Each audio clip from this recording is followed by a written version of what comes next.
Après plusieurs mois de négociations, le Hamas et Israël sont parvenus à s'entendre sur les conditions d'un cessez-le-feu. Cet accord est une première depuis la fin novembre 2023, lorsque les belligérants avaient acté une trêve d'un peu moins d'une semaine, au cours de laquelle plusieurs otages israéliens avaient été libérés contre justement des otages palestiniens. Tout comme le précédent accord acté le 15 janvier à Doha, au Qatar. Il faut relever que bien sûr ce nouvel accord, entre autres, ce nouvel accord de cessez-le-feu, entre autres, prévoit également la libération de certains otages ainsi que la fourniture d'une aide humanitaire à Gaza, ravagée, on le rappelle, par 15 mois de conflit. Pourquoi maintenant? Quelle chance faut-il d'ailleurs donner à cet accord de cessez-le-feu? Nous tenterons de comprendre cela dans quelques instants. Et puis, nous reviendrons, vous le savez, l'actualité africaine dominée justement par cette visite du côté de Moscou du professeur Faustin Archange Touadéra, qui, comme annoncé, s'est entretenu il y a quelques heures seulement avec son homologue russe, Vladimir Poutine. Les deux chefs d'État ont discuté de l'État et des perspectives de développement de la coopération bilatérale entre les deux pays, notamment dans plusieurs domaines politiques, commerciaux, humanitaires ou encore économiques. À son homologue russe, le président Faustin Archange Touadéra a réitéré que les relations entre Bangui et Moscou sont pratiquement devenues un exemple pour les pays africains. Que retenir de cet entretien? Retour dans cette émission sur les domaines de coopération nécessitant une réflexion commune, selon le président Faustin Archange Touadéra. Et puis, du côté du Bénin, le 25 janvier prochain, une manifestation se tiendra à Cotonou pour réclamer le retrait des forces militaires françaises. Cette initiative, portée par la Confédération syndicale des travailleurs du Bénin, vise à dénoncer la présence militaire française perçue comme un facteur d'aggravation des menaces terroristes dans la région. La manifestation prévue intervient dans un contexte de remise en question généralisée de la coopération militaire française en Afrique de l'Ouest, où plusieurs États contestent justement cette présence. Les résultats engrangés également par cette présence militaire. Retour donc sur cet appel clairement lancé du côté du Bénin. Quelle est surtout la pertinence de cet appel lancé par cette Confédération syndicale des travailleurs du Bénin? Bonsoir à vous et bienvenue.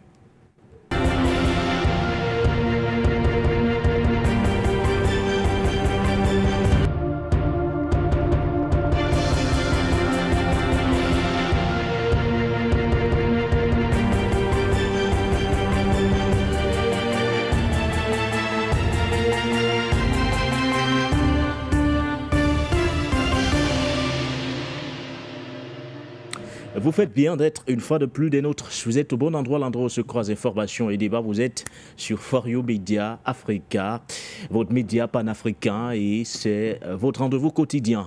Vous l'avez reconnu, le générique de votre émission, le point sur l'actualité qui démarre à l'instant avec un menu exhaustif ce soir. Nous reviendrons bien sûr sur cet accord de cessez-le-feu trouvé du côté de Doha au Qatar entre Israël et le Hamas, un fait pratiquement inédit. On se pose d'ailleurs la question, celle de savoir quelle chance faut-il donner à cet accord de cessez-le-feu, alors que des raids israéliens d'ailleurs se font entendre, ou du moins ont été enregistrés dans la bande de Gaza. Qu'est-ce qui a bien pu justifier, entre autres, la réussite, ou du moins qu'est-ce qui pourrait justifier la réussite de ces négociations? Pour quelle implication au niveau régional ou encore au regard de la géopolitique internationale, cet accord de cessez-le-feu pourra-t-il avoir entre autres des ramifications? Nous aurons l'occasion d'en savoir un peu plus dans quelques instants seulement, aux côtés de Linda Larbaoui qui est avec nous, mais également aux côtés de nos consultants permanents, donc André Kistel-Fanga qui est sur le plateau avec vous. DP, nous reviendrons largement sur la visite du professeur Faustin Archange Touadéra, les domaines de coopération nécessitant une réflexion commune. Il les a clairement cités aux côtés du président russe Vladimir Poutine, le renforcement de la coopération sécuritaire, mais, ou du moins, devrais-je dire, surtout la coopération économique qui est plus que jamais nécessaire selon le professeur Faustin Archange Touadéra. Nous aurons l'occasion d'écouter dans quelques instants seulement, mais le temps pour moi, messieurs et dames, de vous adresser mes civilités. Bonsoir à vous, DP. Bonsoir, M. Nguélé. C'est un plaisir, n'est-ce pas, d'être sur votre plateau. Vous savez que c'est l'un des meilleurs plateaux qui existent maintenant sur la planète Terre. Je dis bien planète Terre, l'un des meilleurs plateaux parce que discutant des questions, des sujets extrêmement importants qui touchent pas seulement l'Afrique, mais le reste du monde. Et d'ailleurs, vous avez mis un sujet extrêmement important comme celui d'Israël et le Hamas aujourd'hui.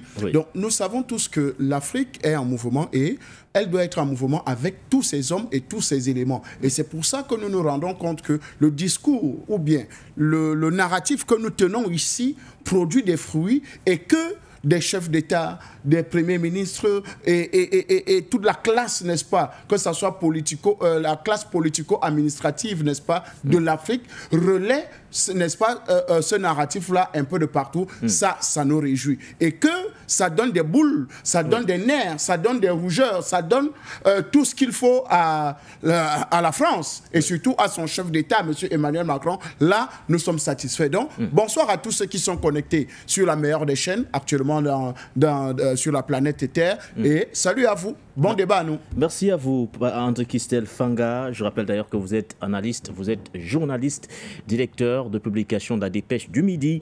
Merci à vous. Alors, Linda, nous tenterons également à vos côtés de comprendre les raisons qui ont poussé Benjamin Netanyahou à trouver un accord de cessez-le-feu avec le Hamas.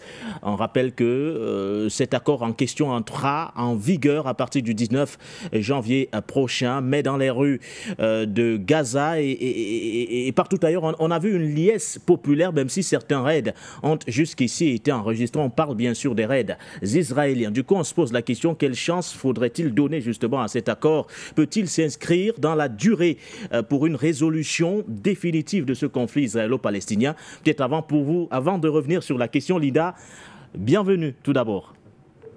Bonsoir à vous, bonsoir à toute l'équipe de For You Media Africa. Je confirme, vous êtes très professionnels parce que quand vous abordez les sujets, vous les journalistes d'Afrique de For You Media, vous restez toujours neutres et ça c'est appréciable.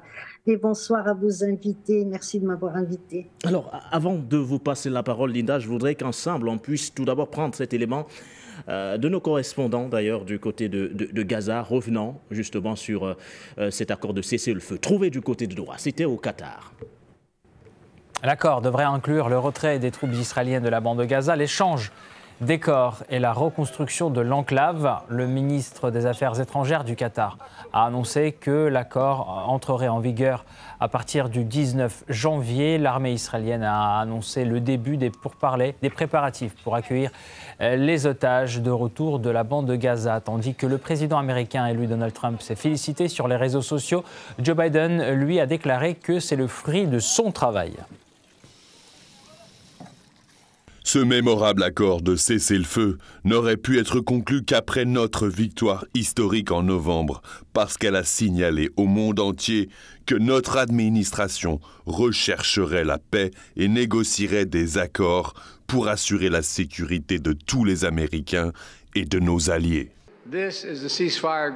C'est l'accord de cessez-le-feu que j'ai présenté au printemps dernier. Aujourd'hui, le Hamas et Israël ont accepté cet accord de cessez-le-feu et ont consenti à mettre fin à la guerre. Nous sommes arrivés à ce point grâce à la pression qu'Israël, soutenu par les États-Unis, a exercée sur le Hamas. Biden, chacun se défend, estimant que c'est grâce à lui que cet accord a bien pu être signé du côté de Doha au Qatar. Donald Trump parle de son arrivée, ou du moins de son retour à la Maison-Blanche, comme étant ce facteur qui aurait donc influencé la donne géopolitique ou encore géostratégique, alors que Joe Biden parle de son plan de paix proposé jusqu'ici. Alors, de votre avis, qu'est-ce qui pourrait bien justifier le fait que Benjamin Netanyahou ait décidé, aux côtés du Hamas, d'acter cet accord de cessez-le-feu qui entrera officiellement en vigueur le 19 janvier prochain?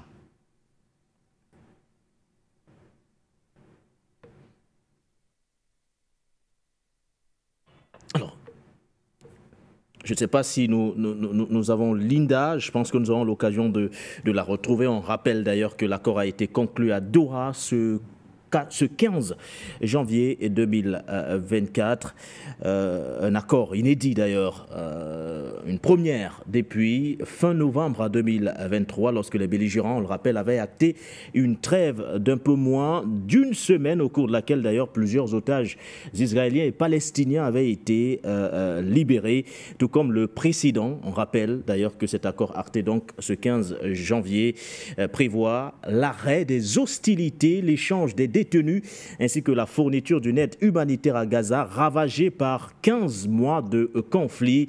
Alors, est-ce que Linda Larbaoui nous a retrouvés?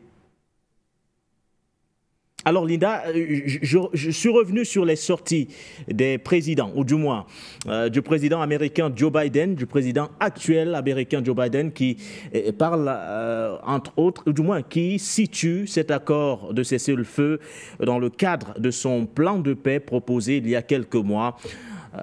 Du côté du Moyen-Orient, ceci par le biais des multiples tournées de son chef de la diplomatie, Anthony Blinken, alors que de l'autre côté, en face, nous avons le président entrant, Donald Trump, lui qui se vante, estimant que ce serait d'ailleurs son retour qui aurait influencé les positions des principaux belligérants. Alors, quelle explication faut-il donner à cet accord de cessez-le-feu entre Israël et le Hamas? Faut-il donner beaucoup plus de chance à cet accord de cessez-le-feu, contrairement au précédent qui avait duré à peine une semaine avant d'être violé? Le précédent ne devait pas durer plus d'une semaine. C'était respecté. Donc, c'était pour qu'il y ait un premier échange de prisonniers et voir comment on pouvait évoluer dans la suite. Et c'est à partir de là, justement, que les Israéliens et les Américains ont décidé de mener une guerre intensive contre Gaza. Voilà. Et c'était pour voir aussi, parce que ce qui n'a pas été dit, c'est qu'il y avait une négociation avec les chefs arabes, les chefs des pays arabes. Et ce sont les chefs des pays arabes, d'ailleurs ça a été dénoncé, qui ont demandé à ce qu'on termine avec Hamas. C'est malheureux à dire, mais c'est ça la réalité.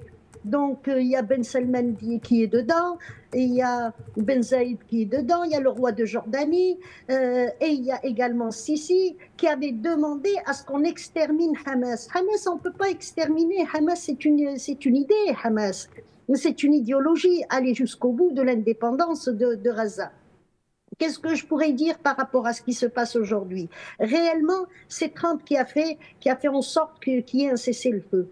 Trump ne veut pas arriver à la Maison-Blanche et qu'il y ait encore des conflits armés. Les États-Unis sont très très mal à tous les niveaux, surtout au niveau des armes américaines qui sont dépassées par le temps. On l'a vu avec les Houthis, on l'a vu aussi avec le Hezbollah, on l'a vu avec Hamas et on l'a vu bien avant avec la Russie en Ukraine.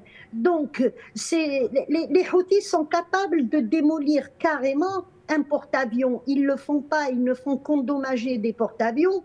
Et puis, ils ne vont pas jusqu'à la démolition parce qu'ils ne veulent pas faire honte aux États-Unis. Les États-Unis ont gardé leur hégémonie par rapport à ces porte-avions, donc les Houthis ne veulent pas aller au-delà de ce qu'ils sont en train de faire. Si jamais la situation s'aggrave, je suis persuadée qu'ils le feront, ça c'est sûr. Ils le disent tout le temps, ils le répètent tout le temps. Donc, pour revenir à ce qui est en train de se passer, ce cessez-le-feu pourrait tenir. C'est une victoire pour les Palestiniens, c'est une sacrée victoire. Ce qui est méconnu aussi dans l'histoire des Palestiniens quand on leur reproche de ne pas se défendre, c'est faux. Le statut de Gaza est un statut très particulier. Gaza normalement, elle est sous l'administration de l'État égyptien. Quand il y a eu Camp David, sans consulter le peuple palestinien, à l'époque, Anwar Sadat, il a cédé l'autonomie de Gaza à Israël. Il a signé un traité de paix avec Israël en prenant compte le territoire gazaoui sans consulter le peuple palestinien. C'est toujours l'Égypte qui parlait au nom des Palestiniens et pour les Palestiniens. C'est l'Égypte qui décidait du sort du peuple palestinien. Il est vrai que la Gaza est détruite complètement. Il y a eu beaucoup de morts. Je pense, là, on parle, quand j'écoute les chaînes arabes, on parle de à peu près, avec les disparus, on est à 70 000 morts, plus les disparus, et plus il y a 100 000 blessés. Donc le prix est énorme, mais par contre, pour la première fois de l'histoire des Palestiniens depuis l'occupation de leur territoire et la création de l'entité sioniste en 1948, c'est la première fois que ce sont des Palestiniens qui négocient. Ils n'ont rien cédé à ce que Smaïl Haniyeh, paix à son âme, avait signé. il était hors de question de céder quoi que ce soit. Cet homme a payé de sa vie. Hassan Nasrallah a payé également de sa vie par rapport à une feuille de route et un cessez-le-feu qui devait se mettre en place. Par contre, les Palestiniens ont rajouté une chose. Ils ont rajouté le corps de Senwar, de Yahya Senwar. Ils le veulent absolument. Israël voulait le jeter dans la mer. Ils se sont opposés à ça. Donc, dans la négociation qui a été tenue, il est question de récupérer le corps de Yahya Senwar pour qu'il soit enterré. Et il est hors de question qu'il y ait les Émirats arabes ou l'Égypte, voire encore la Jordanie, qui viennent administrer le territoire. C'est terminé, c'est le peuple palestinien aujourd'hui, d'autant plus que le tribunal international a reconnu le génocide et on reconnaît le peuple palestinien. Donc c'est une grande réussite pour le peuple palestinien. Le prix a été chèrement payé, certes, mais la liberté se paye.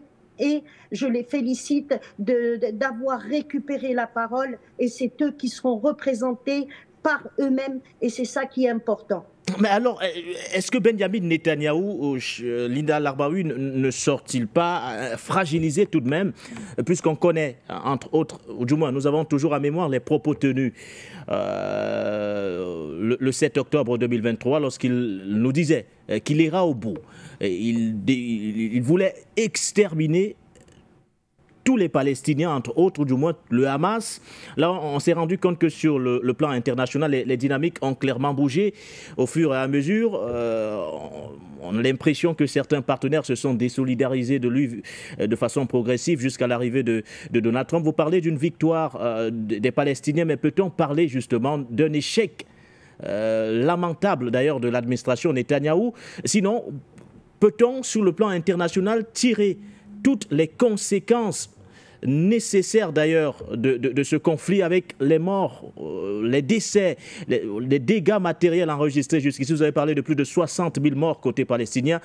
C'est énorme. Il y a ce mandat d'arrêt de la Cour pénale internationale qui pèse sur Benjamin Netanyahou. Et qu'est-ce qu'on fait après l'entrée en vigueur ou du moins au lendemain, qu'est-ce qu'on fera au lendemain du 19 janvier prochain après l'entrée en vigueur justement de cet accord de cessez-le-feu? On tire un trait sur ce qui s'est passé, on oublie, sans toutefois inquiéter Benjamin Netanyahou?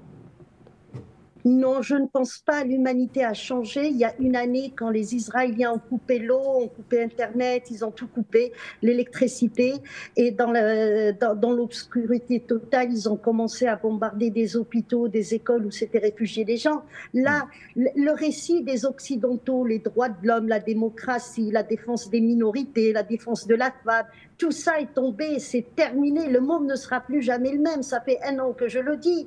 Maintenant, on va découvrir les horreurs qu'ont commis ces Khazars qui se prétendent de peuple élu, les meilleurs, la plus grande démocratie du Moyen-Orient. C'est là où nous allons découvrir le visage de ceux qui sont venus des pays de l'Est, prétendant que c'est leur terre et que c'est une terre sans peuple. Donc qui est en train de se battre si c'est une terre sans peuple? C'est le récit qui a été construit entre 1945 et 1948 qui est en train de s'effondrer complètement.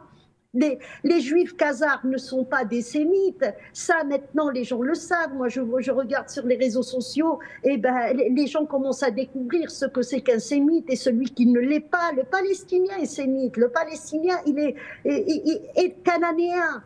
Alors que celui qui vient de la mer Caspienne et qui est converti ne l'est pas. Donc il y a tout ce récit qu'on nous a vendu. On a détruit la Libye, la Syrie, l'Irak au nom de la démocratie, au nom de la liberté. Mais elle est où la démocratie à Gaza? Elle est où la liberté à Gaza? Elle est où la minorité chrétienne et ses droits à Gaza? Donc tout ça fait que tout s'est effondré, le monde changera. Je l'ai toujours dit, c'est à partir de Gaza qu'il y aura le nouveau monde qui va se dessiner. Il prendra forme ailleurs, mais c'est à partir de Gaza qu'il est dessiné ce monde. Netanyahou est effondré. Aujourd'hui, cette entité, elle a su. Votre micro a été désactivé, Linda.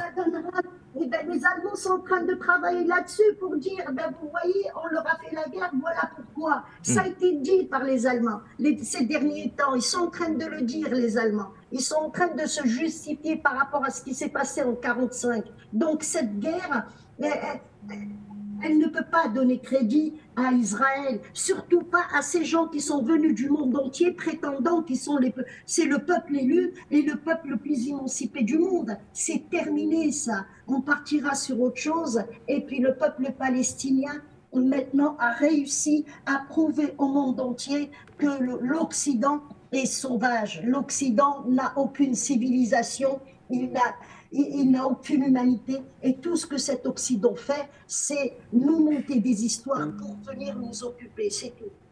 Merci à vous, Lida. Si l'accord en 3 phases se concrétise, les armes devraient donc commencer par se taire à partir du 19 janvier à 12h15 précise, heure locale, heure de Gaza, entre autres, pour une première période de 6 semaines. Dans le même temps, l'armée israélienne doit retirer ses troupes de la bande de Gaza. De quelle zone exactement, ce n'est pas encore tout à fait clair, mais le Qatar, hôte d'ailleurs des négociations, a parlé des zones densément peuplées de l'enclave palestinienne, une mesure qui permettrait notamment aux habitants du nord réfugiés au sud de regagner leur maison au plus tôt de ce qu'il en reste. Et puis des centaines de prisonniers palestiniens détenus d'ailleurs, ou du moins otages, prisonniers, c'est comme vous voulez, détenus en Israël, doivent par ailleurs être relâchés en échange d'ailleurs de la libération de 33 otages, entre autres aux mains du Hamas, selon l'accord en question, en priorité des enfants, des femmes, des blessés et des malades. Enfin, les organisations humanitaires doivent de nouveau pouvoir accéder progressivement à l'enclave palestinienne et ainsi fournir aux Palestiniens des vivres, des médicaments et d'autres produits de première nécessité en quantité bien plus importante que par le passé. Et puis, revenant toujours dans le contenu justement de cet accord, suivrait ensuite une deuxième phase avec la libération des otages restants et le retrait complet des forces israéliennes. On rappelle qu'actuellement, 98 otages sont toujours entre les mains du Hamas, mais on ignore combien sont d'ailleurs jusqu'ici, ou du moins, devrais-je dire, côté israélien. Voilà donc pour ce qui est du moins, revenant sur quelques phases, la phase 3, quant à elle, serait le début des projets de reconstruction, perspective encore très lointaine, et la restitution des corps des otages tués durant bien sûr leur captivité, entre autres. Donc voilà, décliné 3 principales phases de cet accord de cessez-le-feu. Vous saluez justement cet accord, Linda Larbaoui, estimant que c'est une victoire pour le peuple palestinien. Je pense que nous aurons largement l'occasion d'en parler prochainement. On va, d'ici d'ailleurs le 19 janvier prochain, on va scruter de très près le comportement ou encore l'attitude des principaux belligérants, comment Israël va se comporter vis-à-vis du peuple palestinien, ainsi de suite. De toutes les façons, nous aurons l'occasion d'en parler très très prochainement. L'occasion pour nous, messieurs, d'évoquer cette visite de travail qu'effectue actuellement le professeur Faustin Archange Touadéra du côté de la Fédération de Russie, reçu ce jeudi 16 janvier 2025 par son homologue russe Vladimir Poutine. Les discussions entre les deux chefs d'État ont largement porté sur les relations de coopération entre Moscou et Bangui. Nous sommes revenus, ou du moins le président Faustin Archange Touadéra est revenu sur les domaines de coopération nécessitant une réflexion commune. Il a parlé de la coopération sécuritaire, mais il a mis un accent particulier sur le renforcement de la coopération économique entre le Centrafrique et la Fédération de Russie. Écoutons le professeur Faustin Archange Touadéra.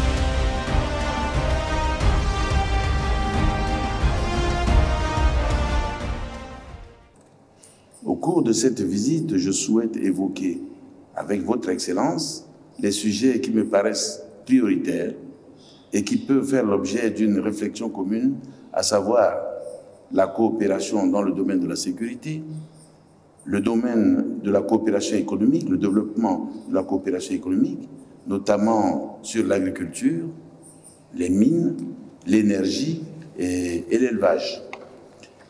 Dans le domaine sécuritaire, des progrès considérables ont été accomplis dans la restauration de la paix et de la sécurité sur l'ensemble du territoire. Aujourd'hui, l'armée formée par les instituteurs russes est une force puissante qui poursuit et détruit les terroristes et autres criminels sur le territoire de la République centrafricaine.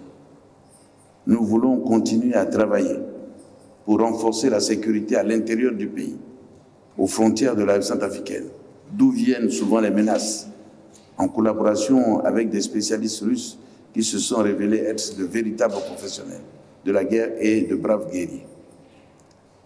Pour dynamiser et accélérer les résultats de cette coopération, plusieurs axes d'amélioration ont été identifiés, notamment l'intensification de la formation continue et pratique des FACA, le renforcement des capacités des forces de défense et sécurité par la livraison de matériel militaire avancé. Dans le domaine économique, nous sommes résolus à promouvoir des partenariats solides dans les domaines clés, notamment l'agriculture, l'énergie, les mines. Dans le domaine de l'agriculture, la République centrafricaine a un grand potentiel agricole. La superficie des terres agricoles est plus de 15 millions d'hectares. Le peuple centrafricain est travailleur et prêt à développer le secteur agricole, mais il manque de spécialistes expérimentés et de matériel agricole. Nous souhaitons que des investisseurs de la Fédération de Russie investissent dans des projets agricoles et d'élevage. Cela peut également contribuer à la diversification des importations en Russie de cultures telles que le coton, l'huile de palme et les arachides. Nous pensons que la Russie peut fournir des machines agricoles et du matériel, ainsi que des technologies pour l'introduction de l'agriculture intensive, pour, par exemple, la canne à sucre et le coton, ainsi que d'équipements spéciaux tels que les véhicules spécialisés, nécessaires au transport des produits agricoles. Dans le domaine des mines, la République centrafricaine regorge d'énormes ressources stratégiques et minières encore inexploitées.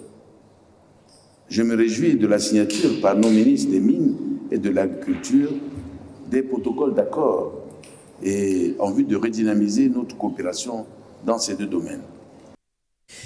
Alors, renforcement des capacités opérationnelles des FACA, les forces armées centrafricaines, mais surtout le renforcement, ou du moins la redynamisation de la relation de coopération économique axée sur trois aspects possibles: agriculture, énergie et mines. Alors, André Kistelfanga, sommes-nous en train de franchir une étape significative dans le renforcement des relations de coopération entre Bangui et Moscou, puisque jusqu'ici on se limitait au simple aspect militaire, mais quand le président vous dit qu'aujourd'hui on n'a plus que jamais besoin de l'expertise de la Fédération de Russie, que ce soit dans l'amélioration de l'agriculture du côté du Centrafrique, la signature de la convention entre les deux pays sur l'exploitation des mines, entre autres, mais également il relève clairement le fait que l'apport justement des spécialistes russes pourrait donner, entre autres, un souffle nouveau à l'économie centrafricaine. Alors, sommes-nous en train de franchir une étape significative dans cette relation de coopération? Exactement, M. Nguéné. Je pense qu'aujourd'hui, c'est tout ce qu'on demandait. On demande simplement que les projets et les plans et les besoins de la République centrafricaine puissent être exposés de manière claire, n'est-ce pas, à la Fédération de Russie. Et ça a été fait. Et ça, on peut en tirer un coup de chapeau au président Faustin-Archange Touadéra, d'avoir pris le temps de mettre, n'est-ce pas, de tout lister et de poser, et de manière directe. Parce que, vous savez, quand vous traitez avec souvent des intermédiaires, parce que ça a été souvent ça le problème avec certaines coopérations ou bien certaines conventions et tout le reste, parce que des intermédiaires ne partent pas justement présenter tout ce qu'il faut pour le bien-être, n'est-ce pas, de ce pays, ou bien de ce que vous souhaitez. Aujourd'hui, nous voyons en direct, n'est-ce pas, entre le président Vladimir Poutine, lui-même en personne, et le professeur Archange Touadéra, président de la République centrafricaine. C'est très pertinent ce que vous dites, puisque on a certains qui disent qu'il n'avait pas besoin d'exposer tous les besoins de cette façon devant le président russe, Vladimir Poutine, et que la délégation, ou du moins la délégation des ministres qui l'accompagnent durant les séances de travail avec la délégation russe pouvaient entrer beaucoup plus dans les détails, mais pas le dire de cette façon, et de façon directe au président russe Vladimir Poutine. Monsieur Nguéné, c'est pas aujourd'hui que le Centrafrique rencontre la Fédération de Russie. Mais vous avez vu qu'il y a eu des balbutiements jusqu'à un certain niveau. Parce que dans l'administration centrafricaine, il y a des pro-français. Ah bon? Il y a des éléments de la France-Afrique. Ça, c'est vrai, ça, André? Mais c'est vérifié et vérifiable. Il y a des ministres qui prenaient des décisions à l'encontre de la volonté du président. Bon, parlons peu, parlons vrai. Le dernier événement qui se produit actuellement en Centrafrique, n'est-ce pas? Le président de la République adoube son manager sélectionné, n'est-ce pas, de l'équipe nationale de la RCA. Mais un président de fédération dit que jamais... Je dis bien le président de la République lui-même en personne remet le maillot, n'est-ce pas, à Rigobert Song. En fait, il y a un échange, n'est-ce pas, cordial entre le manager sélectionneur et le président de la République. C'est la plus haute institution. Ce n'est pas où, peut-être au Cameroun, on pourrait dire que sur haute instruction. Mais je dis bien en direct, nous le voyons. Le président de la République en entretien, il félicite le nouveau sélectionneur manager. Mais des individus dans la République disent que non. Donc vous imaginez si dans le domaine du sport, ça peut se faire comme ça. Imaginez-vous dans les projets économiques, dans les plans d'ajustement structurel, dans les financements, dans les programmes, n'est-ce pas, qui peuvent aider le Centrafrique à sortir de ce désordre-là. La preuve en est. Il y a eu des gens, le président a donné, n'est-ce pas, certaines instructions. Oui. Le Sango qu'on est où? Ça balbutie. Il y a eu des décisions qui ont été prises. Il y a eu des choses qui ont été prises, mais qui n'ont pas abouti. Parce qu'en réalité, il y a des pesanteurs, il y a des instruments, n'est-ce pas, des éléments perturbateurs de cette politique-là de coopération avec la Fédération de Russie, parce que la plupart sont affiliés ou à la France ou aux États-Unis. Donc, le président de la République, lui-même, en tant que diplomate, n'est-ce pas, porte-parole de son État, de son pays, le VRP de son pays, n'est-ce pas, devait normalement juste poser le problème directement, parce que vous pouvez, les ministres peuvent en discuter, mais finalement, ça n'arrive pas chez le décideur final.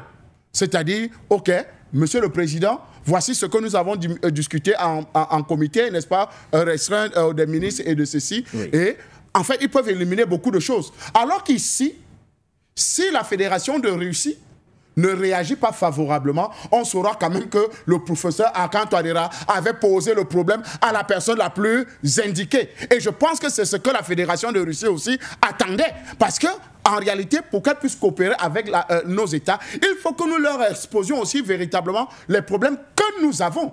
Parce que si vous exposez, par exemple, les problèmes énergétiques, comme ça a été dit là, parce que vous avez parlé de mines, le problème de l'Afrique aujourd'hui, c'est les problèmes énergétiques. C'est pour ça qu'il faut travailler pour qu'on ait de l'énergie. Il faut qu'on ait de l'énergie pour avoir la capacité de transformer. Ne serait-ce que par exemple le bois. On peut construire des maisons avec du bois. On peut avoir des écoles bien fournies. On peut avoir, n'est-ce pas, beaucoup de choses à partir de la transformation du bois s'il y a une industrialisation du bois chez nous.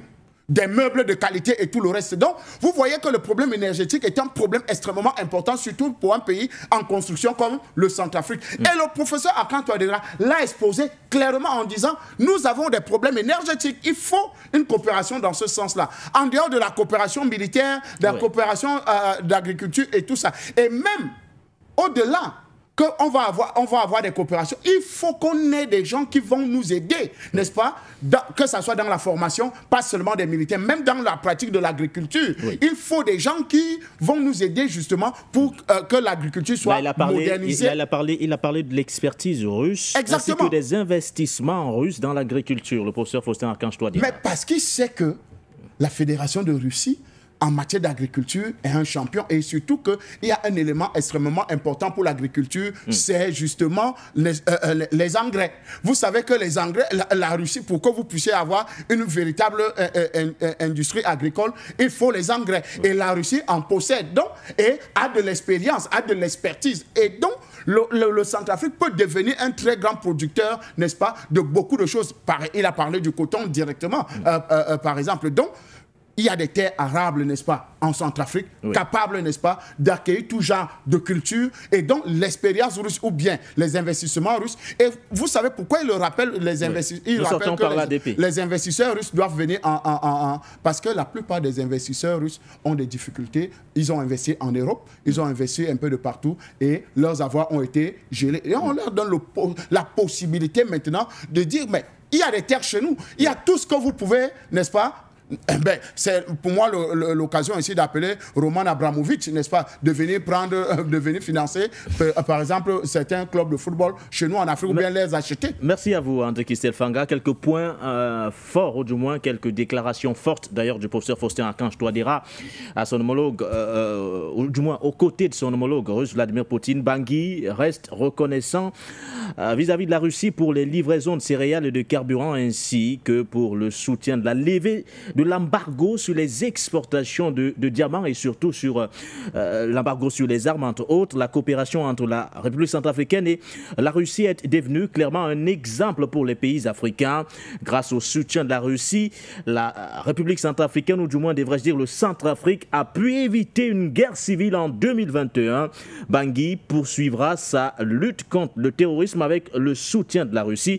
Et le dernier point, la République centrafricaine est intéressée d'ailleurs par les investissements en russe, notamment dans l'agriculture. Alors, sans filtre, Patient Parfum d'Homme, bonsoir à vous tout d'abord, doyen. Sans filtre, il n'y est pas allé par 4 chemins pour clairement exposer les besoins de son pays à la Fédération de Russie. Ceci traduit d'ailleurs une parfaite connaissance justement de ces besoins en question. Mais le fait marquant, contrairement à ce à quoi on assistait les années précédentes, c'est qu'aujourd'hui, le dirigeant centrafricain est de plus en plus conscient qu'il faudrait qu'on franchisse clairement une étape, qu'on sorte du simple aspect militaire pour explorer le domaine économique. Ça, c'est l'un des points essentiels qu'il faudrait forcément tirer de ce tête-à-tête. Commençons d'abord par féliciter le président Faustin Archange Touadéra. Il démontre une fois de plus qu'il a un agenda bien précis, il a une vision bien précise, et il tient compte de l'évolution de la situation d'abord en Centrafrique et dans le monde pour ajuster, pour mieux définir, pour mieux préciser la pensée du type de coopération qu'il aimerait avoir avec la Fédération de Russie. Félicitations à lui aussi parce qu'une fois de plus, c'est une victoire qu'il vient d'avoir sur tous les délateurs qui estimaient qu'il n'avait pas, j'allais dire de manière libre, de manière objective et franche, choisir son camp. Mais, il a choisi son camp, mais oui, il conforte tout simplement sa position. Sa position et sa vision d'abord d'un leader qui est indépendant, qui est libre, qui sait où il faut aller pour négocier quoi.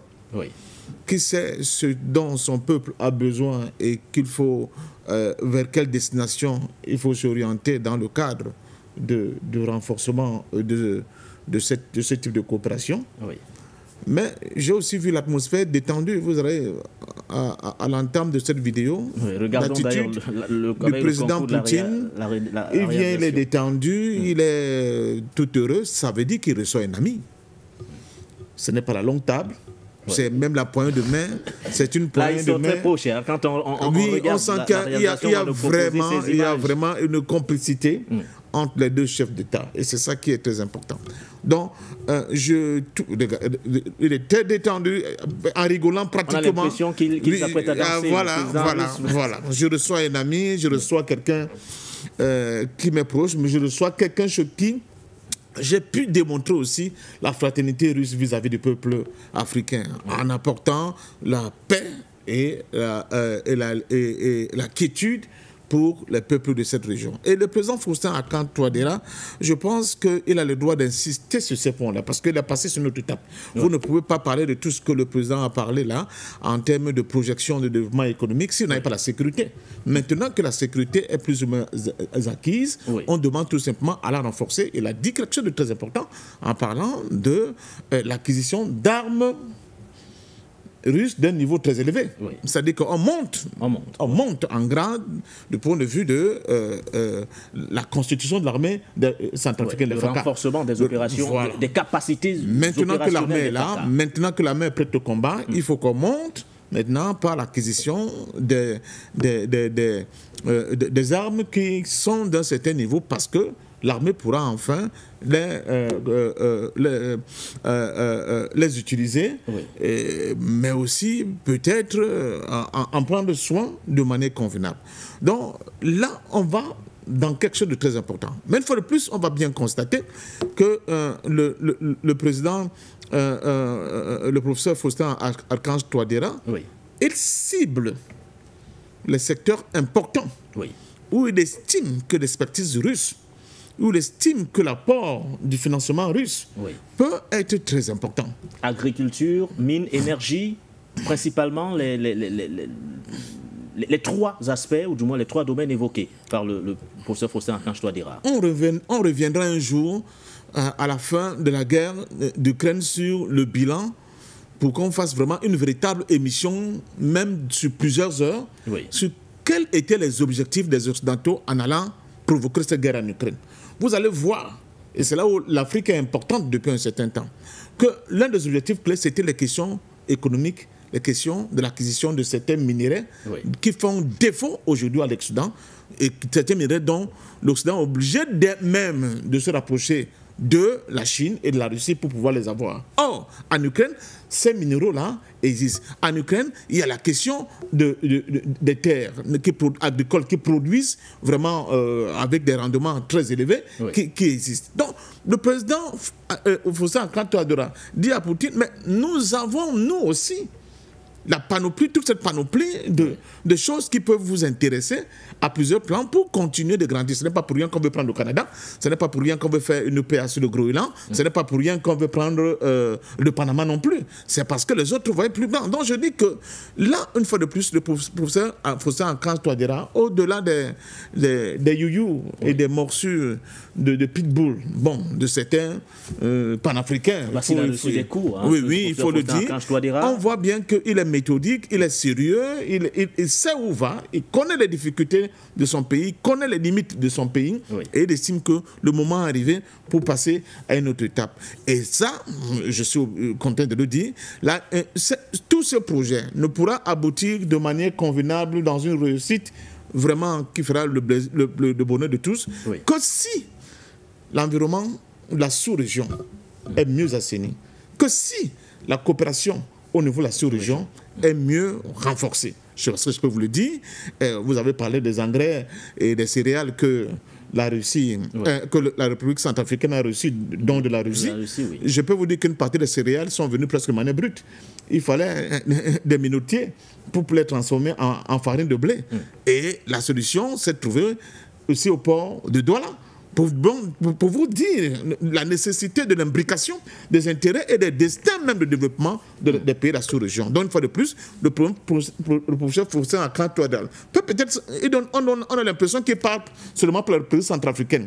Mais un cercle vertueux, à partir de ces orientations, ces objectifs économiques qu'il a bien dessinés et déclinés là, peut se produire et doit se produire et ne va pas seulement profiter à la République centrafricaine, mais à l'ensemble de la sous-région qui verra vraiment ces nouvelles innovations et orientation économique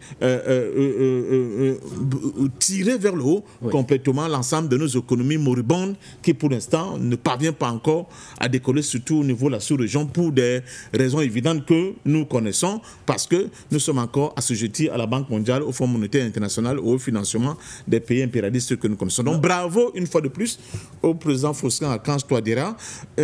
Patient Parfum d'Homme a souvent été taxé je ne sais pas comment le thème que je peux employer, mais parce que moi je vois l'homme, je vois la vision, je vois la difficulté de ce pays qu'on appelle la République centrafricaine, je vois les efforts qui sont produits pour tenter de déplacer les curseurs au niveau de ce pays, et je continue de dire au peuple centrafricain, vous avez un véritable leader, il est grand temps pour vous de continuer à être, n'est-ce pas, le véritable socle granitique, comme l'on dit chez nous au Cameroun, de soutien à ce leader-là, parce qu'il sait où il va et il sait le tempo et le timing qu'il faut avoir pour cueillir certains fruits de cette réflexion mûrement réfléchie de sa part pour sortir la Centrafrique de cet état de misère et de pauvreté dans lequel il baigne depuis très très longtemps. Alors, Linda Larbaoui, à quoi fait-il allusion, le professeur Faustin Archange Touadéra, quand il soutient Mordicus aux côtés de son homologue, que la coopération entre le Centrafrique et la Russie est devenue aujourd'hui un exemple pour tous les pays africains?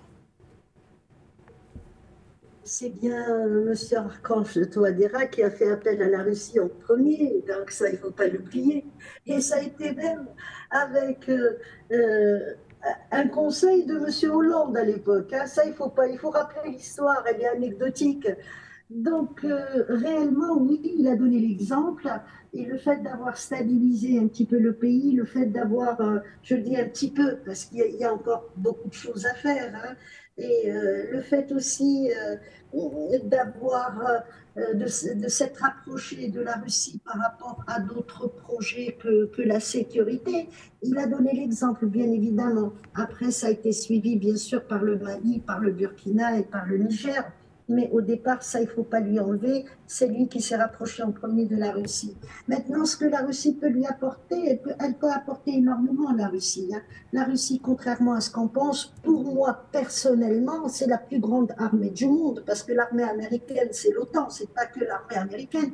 Mais on voit que les Russes, ils font la guerre à l'OTAN. Et l'OTAN n'arrive pas au bout de cette guerre. Au niveau de l'agriculture également, il y a une véritable réussite. Depuis 2014 à maintenant, la Russie, elle a une sacrée expérience dans tout ça. En plus, ils ont doublé de ce qu'ils faisaient depuis 2014. À tous les niveaux, la Russie peut être un exemple et elle peut apporter de l'aide. Il peut y avoir des investissements également, des investissements qui peuvent servir à l'Afrique.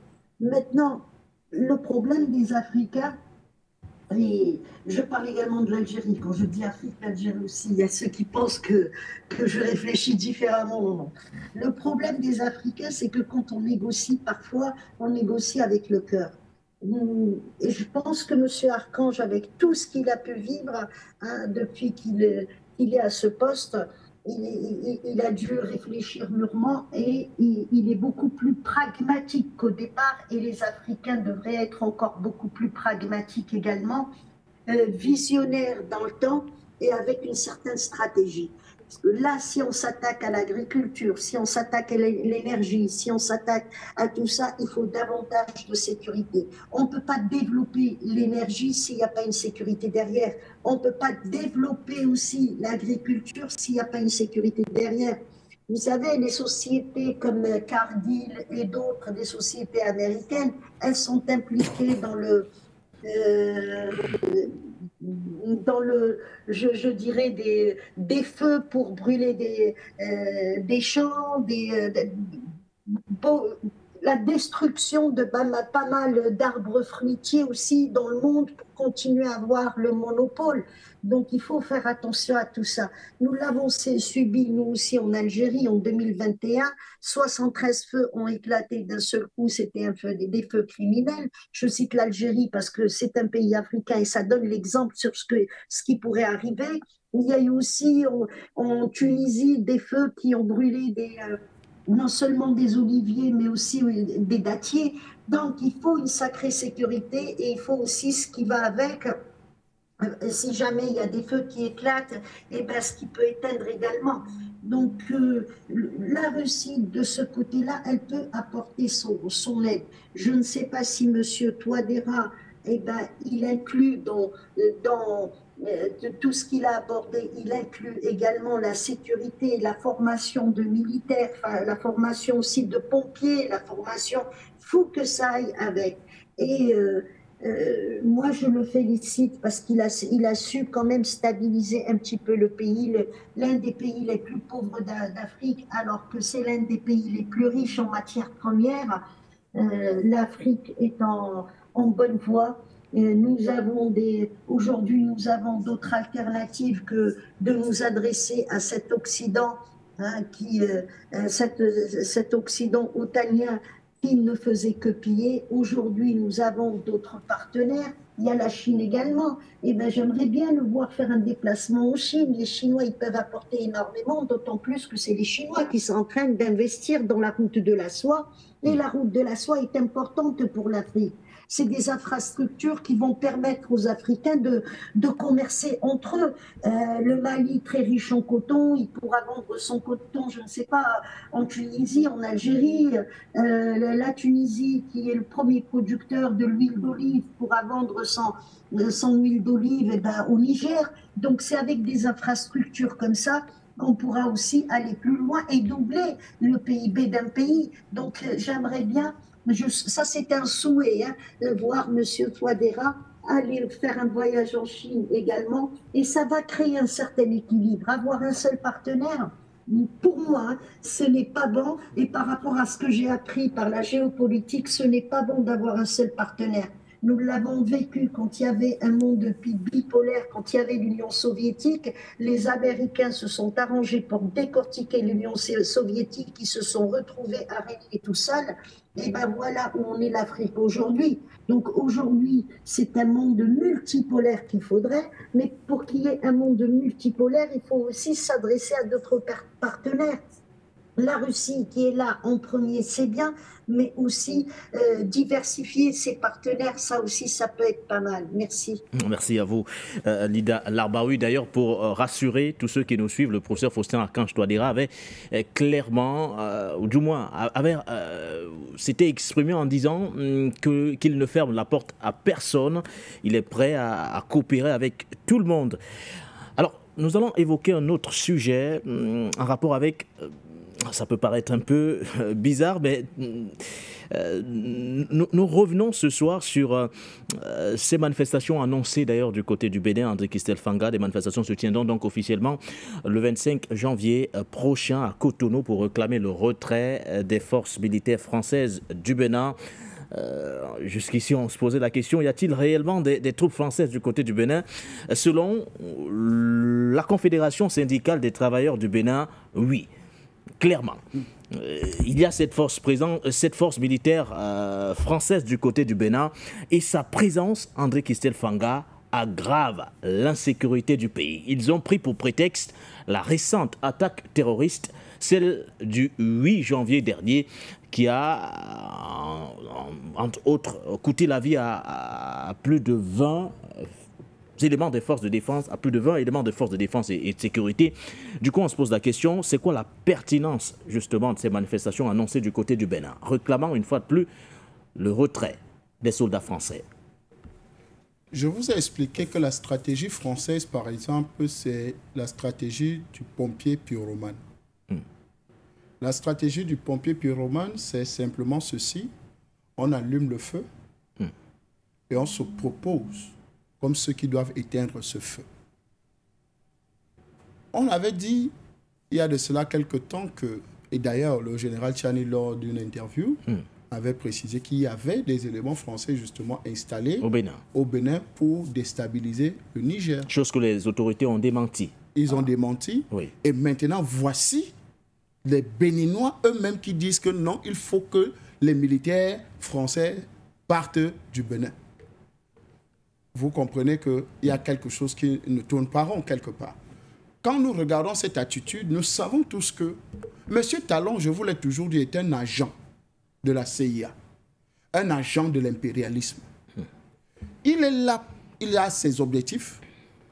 D'ailleurs, il a pour modèle M. Alassane Dramane Ouattara. M. Alassane Dramane Ouattara avait annoncé un seul mandat, le voilà déjà au 4e qui s'annonce. M. Talon nous a annoncé un seul mandat, le voilà déjà au 2e, peut-être le 3e va venir bientôt. Donc, vous comprenez que tous sont moulés à la même école et ont les mêmes projets. C'est des menteurs.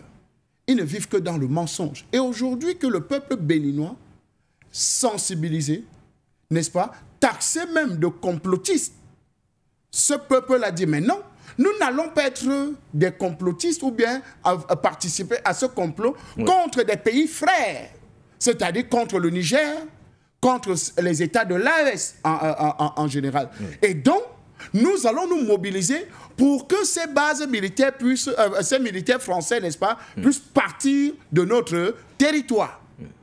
Et ça, c'est encore notre victoire d'avoir pu toucher un peuple qui, on pensait, était endormi. Ne voyait pas les agissements de son président. Ne voyait pas la trahison de M. Talon. Ne voyait pas la complicité malsaine de M. Talon avec les autorités françaises pour mettre en mal les frères d'à côté. Ça a commencé avec les oléoducs, les fermetures des frontières, etc. Toutes ces choses-là qui ont dégradé, n'est-ce pas, les relations entre le Niger et le Bénin. Aujourd'hui que les Béninois se sont réveillés, on ne sait pas qui est allé les réveiller de leur sommeil.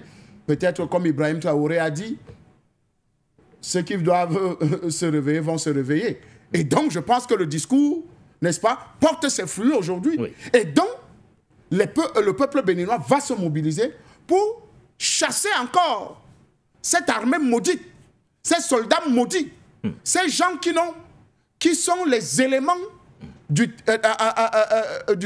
djihad même, il faut le dire ainsi. Alors, exiger aujourd'hui le retrait de ces soldats français, même si, nous le savons officiellement, il n'existe aucune base militaire française de ce côté, André Kisselfanga, est-ce pour ce collectif de nous dire clairement que la France serait impliquée, ou du moins est impliquée dans cette attaque terroriste, celle du 8 janvier dernier? On parle de... elle est décrite comme la plus meurtrière de l'histoire récente du Bénin, cette attaque terroriste du 8 janvier. Vous savez, quand vous êtes maudit, vous marchez avec la malédiction. Et ceux qui vous côtoient... On rappelle que l'attaque avait officiellement été revendiquée par le JNIM. Mais je vous dis que quand vous êtes maudit et vous allez chez les gens, la malédiction la contamine la maison. L'armée française est une armée maudite. Et donc, où elle passe, elle traîne avec elle le terrorisme. Pour ne pas dire qu'en réalité, c'est une armée terroriste. Parce qu'à chaque fois que la France veut obtenir, veut contrôler un espace, un lieu, une zone, elle crée justement ou le terrorisme, ou une guerre civile, ou des déclarations des ONG, ou bien des médias qui disent une chose, ou bien en fait qui crée un antagonisme quelque part pour qu'elle crée le besoin d'être présent. Donc il n'y a que nous qui pouvons juguler le problème de terrorisme dans votre territoire. Donc c'est les pompiers pyromanes. C'est eux qui ont mis le feu. C'est eux qui ont amené ces djihadistes. C'est eux qui ont amené ces terroristes. C'est eux qui les forment. C'est eux qui les arment. C'est eux qui font tout, qui les transportent même. Souvenez-vous de la Côte d'Ivoire, pour que les Dozo, les Comzones, les machins, tous ceux-là qui du nord pour atteindre Abidjan, ils étaient transportés par qui? Par les chars onusiens de l'ONUCI, par le 43e BIMA, ils étaient transportés par l'armée française pour les déposer à Abidjan. Parce qu'ils ne pouvaient pas franchir, n'est-ce pas, la barrière qui a été placée par l'armée régulière ivoirienne. Donc, vous comprenez que c'est une stratégie bien huilée, bien mise en place. Et donc, les Béninois sont... Vraiment, nous disons Dieu merci qu'ils se sont réveillés. Et qui démontrent à la face du monde maintenant les gros mensonges du gouvernement béninois. Eux qui ont longtemps dit qu'il n'y avait pas d'armée française dans leur territoire. Aujourd'hui, on va chasser les qui? Peut-être c'est une armée... Voilà, pour sortir des pays. Mais non, soyons sérieux. Ceux qu'on va chasser maintenant du Bénin, là, c'est les qui? Ils sortent d'où? Mais alors que le général Tiani nous avait dit, il y a des soldats français installés au Bénin. La plupart des soldats qui ont été chassés du Mali, du Niger, se sont installés au Bénin et en Côte d'Ivoire. Voilà. Alors, il est de notoriété publique que la présence des troupes militaires françaises dans les pays notamment colonisés dans le cadre de la coopération militaire n'a fait que créer et développer le terrorisme, a d'ailleurs affirmé le secrétaire général confédéral de ce syndicat en question. On parle de la Confédération syndicale des travailleurs du Bénin qui projette donc des manifestations pour le 25 janvier 2025. Une manifestation d'ailleurs, du moins des manifestations qui auront pour objectif d'exiger le départ de l'armée française, convaincu d'ailleurs que les troupes françaises créent le développement du terrorisme. Alors, le peuple béninois a-t-il été dupé par ses autorités, patient par fin d'homme, puisque la version officielle que nous avons des autorités, c'est qu'il n'y a jamais eu de soldats français au Bénin, ou encore moins de bases militaires. Mais là, quand la Confédération syndicale des travailleurs fait ce genre de sortie, elle nous dit le contraire. Écoutez, ce sont des Béninois. S'ils en arrivent à faire ces déclarations, cela veut dire que c'est sur la base, certainement, d'informations crédibles qu'ils ont. Bon, leur manifestation est prévue pour le 25, c'est ça? Dans combien de jours? Dans une dizaine de jours. Moins de 10 jours d'ailleurs. Bon, c'est une très bonne chose. Comme ça, attendons voir ce qui va se passer. Une chose, c'est de dire qu'on va manifester. Une autre, c'est de savoir si elle aura vraiment lieu, cette manifestation. Non, mais à partir du moment où ils se présentent comme des soldats du panafricanisme déterminés à chasser la France de leur sol, comme l'ont fait les Nigériens, comme l'ont fait les Burkinabés, comme l'ont fait les Maliens, je crois qu'il ne faut pas qu'ils s'arrêtent au niveau de la parlotte. Il faut vraiment qu'ils descendent sur le terrain pour chasser ces soldats français, d'autant plus que les récriminations de leur présence, n'est-ce pas, conséquence de leur présence sur le sol qui a abouti, selon leur analyse, à la mort de leurs propres soldats, sont des préoccupations assez graves et grandes qui ne peuvent que mériter une réaction qui va dans le sens de l'effectivité de cette manifestation qu'ils ont programmée. Maintenant, attendant la manifestation, nous aurons tout le temps de discuter et de débattre de ce qui se passera après. Voilà. Alors, Linda, peut-être avant d'aller au standard, on va demander à la réalisation d'afficher les codes d'accès. Nous prendrons les premiers appelants de la soirée. Linda, que faut-il justement attendre de cet appel? De quoi faut-il aujourd'hui l'interpréter? Entre autres, Linda, cet appel lancé justement par cette Confédération syndicale des travailleurs du Bénin qui exige le retrait des soldats français, allant pratiquement en contradiction avec les autorités béninoises qui ont jusqu'ici soutenu qu'il n'y avait pas de base militaire française au Bénin. Vous savez, tous les pays de l'Afrique de l'Ouest, quand ils ont signé pour l'indépendance, ils ont signé également pour avoir une présence militaire française. Donc le contraire serait un peu bizarre, puisque la France a existé sur le continent avec ses bases militaires et avec ses militaires. Maintenant, il y a une chose qui est transmissible, hein, c'est ce désir de vouloir se débarrasser des militaires et des bases militaires sur le continent, et c'est une excellente chose. On ne peut plus duper les peuples. On ne peut plus raconter n'importe quoi au peuple. Nous avons des médias intermédiaires aujourd'hui. Il y a le vôtre, il y a d'autres, et puis il y a aussi les réseaux sociaux. Il y a beaucoup de chaînes, hein, de réseaux sociaux qui diffusent des vérités et qui participent aussi à l'émancipation des peuples africains. Donc on ne peut plus duper les peuples, c'est terminé. Une base militaire coûte cher. L'argent qu'on met pour avoir une présence militaire, parce que nous payons aussi pour se faire taper dessus, hein. Nous donnons le bâton pour nous faire taper dessus. Donc ces bases qui coûtent cher, eh ben, on peut s'en débarrasser pour former une véritable armée patriote, où les enfants du pays, justement, rentrent dedans pour construire une véritable nation, un véritable pays, une véritable économie, au lieu de donner ça à des étrangers qui viennent chez nous et qui ne sont pas là pour nos intérêts, ils sont là pour leur intérêt plutôt. Donc, raconter n'importe quoi au peuple, ça ne marche plus. Et c'est une très bonne chose. Les médias intermédiaires de la propagande occidentale font du bon travail. La propagande occidentale, elle est en train de se faire chasser aussi du continent. Combien de pays ont demandé justement à ce que, tous ces médias soient fermés. Les peuples aussi. Il y a eu des manifestations au Mali, au Niger, Burkina, contre les médias mensonges.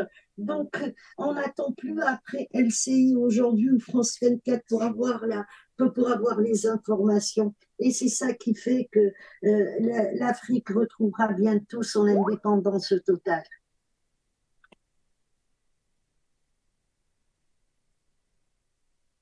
C'est coupé ou quoi? D'ailleurs, M. Kamdem est avec nous. Alors bonsoir à vous et bienvenue. Bonsoir au patron.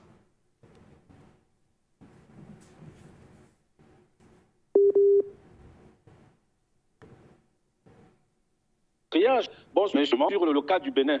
Il y a quelques jours, le président béninois Patrice Talon a reçu, n'est-ce pas, son armée.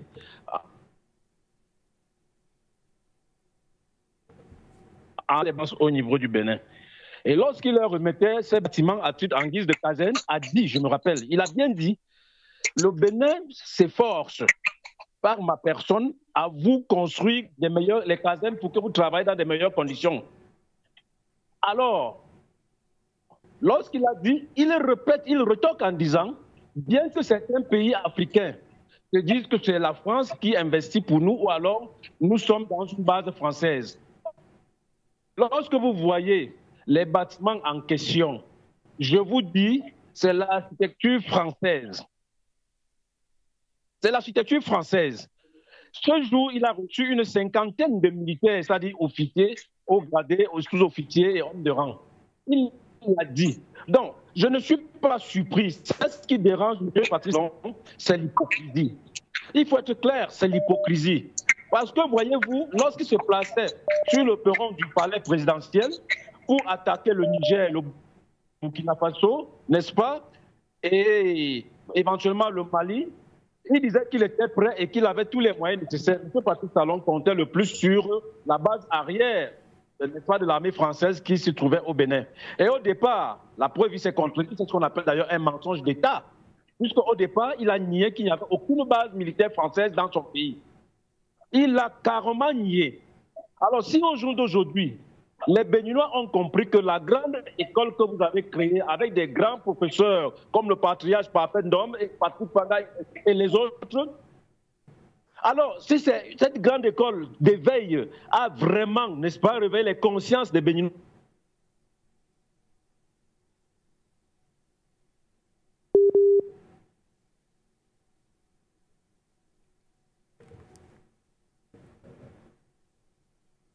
quelques petits soucis de liaison avec M. Kamdem. J'espère qu'on aura le temps, du moins, j'espère qu'on pourra d'ailleurs repartir au standard dans quelques instants seulement. D'ailleurs, vous revenez quand vous voulez, M. Kamdem, les codes d'accès restent affichés. On va essayer avec Zerfel qui réagit sur Skype. Bonsoir à vous, Zerfel. Ok, bonsoir Angelé, bonsoir à tous les appelants. Je salue le doyen et puis mon frère Fanga. Et sans oublier mes frères qui sont à la partie technique et puis les deux dames. Voyez-vous, je vais commencer par Centrafrique. Voyez-vous, parce qu'on a tellement crié maintenant. Il a compris, hein, parce que tout ce qu'on disait là, c'est rentré dans ses oreilles. Comment tu peux avoir toutes ces choses dans ton bureau et puis tu laisses ça et puis tu t'en vas les Français? Parce que le plus souvent, nous, on parle là. Ce n'est pas parce que on veut faire ou on veut détruire le monsieur. Non. Parce qu'il y a la réalité des choses. Que quand tu vis là, quand il y a une réalité devant toi, quand les gens te tournent le dos, ce n'est pas la peine de courir derrière eux. Alors, il est parti, c'est les premiers pays d'abord, quand je dis l'Europe, c'est quand il a pris le pouvoir, le premier mandat là. C'est là-bas qu'il est parti, non? On l'a envoyé chier, excusez-moi du mot. Donc, quand il est revenu, il est parti voir son frère de la Guinée équatoriale. Il lui a donné un peu de militaire. et quelques munitions, il est venu se positionner un peu dans son pays. Mais quelque chose l'a tapé dans la tête, il dit donc, je m'en vais voir ailleurs. Et quand il est parti voir ailleurs, là, il a eu des bonnes choses là-bas. Alors pourquoi ne pas continuer là-bas et puis 1, 2, 3, il prend un avion, ça va en France? C'est ça qui énerve les gens. Moi, je ne peux pas admettre ce genre de comportement des politiciens là. Moi je ne peux pas vous comprendre quoi. Comme moi, je ne peux pas faire politique, parce que moi, je suis trop direct pour faire politique. Parce que vous, les politiciens, vous voyez la ligne droite, mais vous allez passer jusqu'à faire des courbes avant d'arriver au point B. Moi, je ne sais pas faire ça. Parce que nous qui faisons la technique, là, c'est direct. Parce que tu calcules et puis tu arrives en même temps. Parce que le monsieur, tout cet argent qui est sous ses pieds, là, bien sûr que monsieur, il y a l'embargo, là. Ceux qui peuvent l'aider pour que l'embargo quitte, là, il n'a qu'à aller le voir, c'est Poutine. Et puis c'est propre. Pourquoi aller en France? Maintenant, il va là-bas, maintenant, il sort tous les dossiers, ce qu'il a besoin, là. Est-ce que le monsieur va refuser? Vous allez voir demain que ça a rempli les bateaux, ça va revenir, ça va passer par le Cameroun d'abord avant d'arriver chez lui. Là-bas, vous allez voir les choses qu'il a reçues. Pourquoi il perd son temps? Parce que bientôt, il doit avoir les élections. Moi, je ne sais pas si c'est à cause de ça, il est parti là-bas. Sinon, ça fait longtemps. Ça fait longtemps qu'il est il a le dos au mur.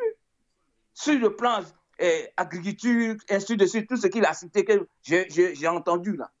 Il avait ça sous la main. Pourquoi ne pas aller là-bas depuis qu'il a attendu des années avant d'aller là-bas? C'est quand même cohérent avec nous-mêmes. Alors, bon, moi, je vais parler de choses du Bénin. Comme il y a trop d'appelants, maintenant, on dit c'est 2 minutes. Et comment dire, voyez-vous, ce qu'on disait avant, là, parce que ce que tu ne vas pas continuer là, tu n'as pas ta poitrine pour dire que je. Il s'est aligné avec Draman. Oh, Draman, lui, il est toujours couché en bas des choses, comment dire, de Macron. Et c'est-à-dire que Draman, il est devenu tapis rouge pour Macron. Donc, 1, 2, 3, lui, il n'a pas compris ça. Il était positionné pour aller bombarder ses frères. Quand ses frères lui disaient que toi, là, tu dépends de moi. Sans moi, là, sans je ne viens pas te donner l'argent, tu ne peux pas nourrir tes enfants, là. Il ne croyait pas. Maintenant, ceux qu'il a mis pour qu'il vienne attaquer ses frères, là, ils lui ont donné une gifle correcte. Excusez-moi, de ceux qui sont tombés. Ce n'est pas leur... Et je ne parle pas leurs choses, comment dirais-je, les cadavres, mais c'est celui qui est au pouvoir, là. C'est de lui que je parle. Parce que ce qu'il a fait, aujourd'hui, quand les gens disaient qu'il y a les Français qui sont là, qui veulent faire du mal, il dit non, il n'y a pas Français. Non, même son général. Voici des militaires qui ne sont même pas cohérents. Pourquoi? Ils ont fait une formation. Parce qu'il y a un individu qui t'a nommé, dont tu ne peux pas dire la vérité. Même toi, tes frères aujourd'hui, tes frères sont tombés là. Et c'est vraiment, je ne sais pas si tu as des parents dedans ou si tu as tes enfants dedans. Alors, donc, quand il y a la vérité, là, il faut dire. Parce que vous êtes en face du feu. Je parle des soldats. Vous êtes en face du feu. À moins d'erreur, c'est à vous d'abord qui sont affrontés à ce genre de trucs avant qu'on arrive sur les civils. Alors, donc, quand il y a la vérité, il faut dire la vérité. Aujourd'hui, on a vu maintenant que le monsieur a menti tout le temps qu'il était là. Le Niger te donnait l'argent gratuitement, c'est ça que toi tu veux faire de malicieux. On te donnait des millions par an, que toi tu ne travailles pas, tranquille, cadeau. Tu veux, non, ça ne passe pas. Ok, tu as posé ta signature quelque part avant qu'on arrive chez toi là. Ça, donc, il faut que nous les Africains, on se ressaisisse. Il faut qu'on prenne notre décision maintenant parce que tous ceux, moi je dis 2025 là, tous ces candidats qui veulent se positionner pour diriger un pays africain cette année-là, il faut qu'il fasse clair sur les citoyens. Si tu n'es pas clair avec les citoyens, ce n'est pas la peine de venir sur les plateaux de télévision pour chanter dans les oreilles des gens. Merci, je m'arrête là.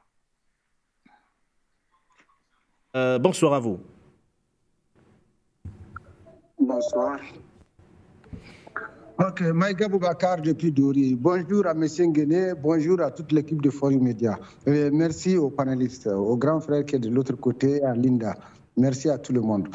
Mon intervention porte premièrement sur le Bénin. C'est ça qui est à côté de moi. Moi, je crois que la question du Bénin... Oh là là. Je crois que la question du Bénin est une question assez simple. Le gars, il a trop menti à son peuple. La vérité a fini par surgir. Il a tellement menti au peuple béninois. Il a menti depuis le début jusqu'à l'heure actuelle, depuis les sanctions contre le Niger, jusqu'à l'heure où je vous parle, il continue de mentir. Et le peuple s'est rendu compte de son mensonge. Et quand le peuple s'est rendu compte de son mensonge, qu'est-ce que le peuple en fait? C'est comment on appelle la société civile, les centrales syndicales. C'est elles qui se sont unies. Maintenant, ce qu'il ne comprend pas dans l'histoire des centrales syndicales, c'est des gens très têtus. C'est-à-dire que quand les centrales syndicales se lèvent, ils attrapent la main. Puis ils arrivent à finir avec la main, ils attrapent l'avant-bras. Ils vont à l'épaule. Et finalement, ils te terrassent. Donc le Bénin est au bord d'un soulèvement populaire. Le travail qui doit se faire maintenant, la situation post-talon, comment il faut la gérer et comment faire pour que des sérieux panafricanistes et des hommes honnêtes prennent position. Sinon, moi j'ai l'impression que c'est fini.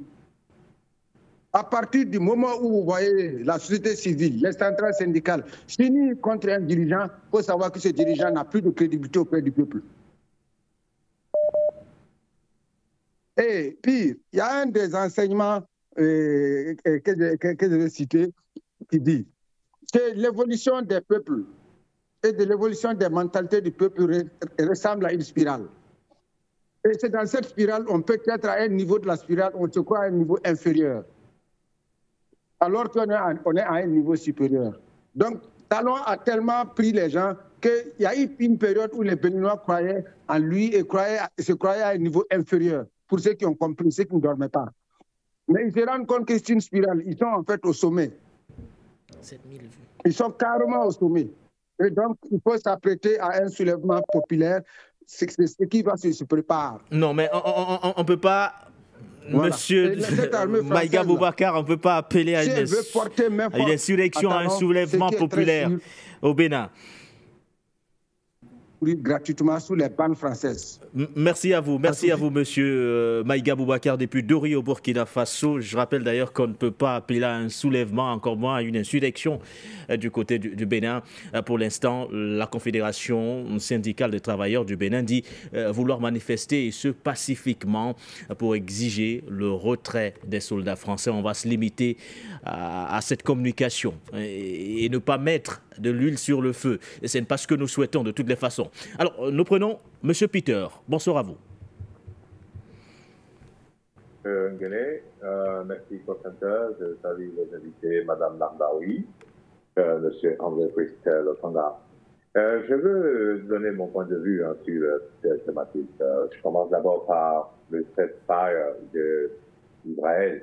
Ça m'a fait un peu sourire quand j'ai vu le title, parce que depuis quelques jours, j'étais en train de suivre un peu les informations sur les chaînes non censurées, où certains experts, certains experts ont parlé, c'est que Douglas McGregor, un sport Ritter, et puis un ex-colonel de la CIA qui a dit qu'Israël est complètement désarmé, complètement épuisé.